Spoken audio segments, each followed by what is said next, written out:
বলেন ওয়া ইন্নাকা লাআলা খুলুকিন আযীম।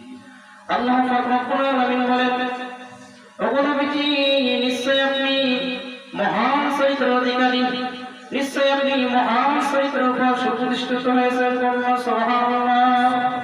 আল্লাহ পাক রব্বুল আলামিন পবিত্র কোরআন কারীমে সূরাতুল কলামের শুরুতে ৪ নম্বর আয়াতে আল্লাহ পাক বলে যে, হে নবী, নিশ্চয় আপনি মহান চরিত্রের অধিকারী, আপনি মহান চরিত্রের উপর সুপ্রতিষ্ঠিত হয়েছেন। সুবহানাল্লাহ।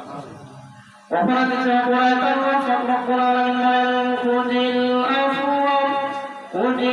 আফওয়া ওয়া আমর বিল মা'রুফ ওয়া আ'রিদ আনিল জাহিলিন। আল্লাহ পাক রব্বুল আলামিন বলেন, তার হাবিবকে বলেন, তার বন্ধুকে বলেন, আর আপনি ক্ষমা করার অভ্যাস করে তুলুন এবং সৎ কাজের আদেশ করুন, আর জালেম মূর্খদের থেকে দূরে থাকুন। আল্লাহ পাক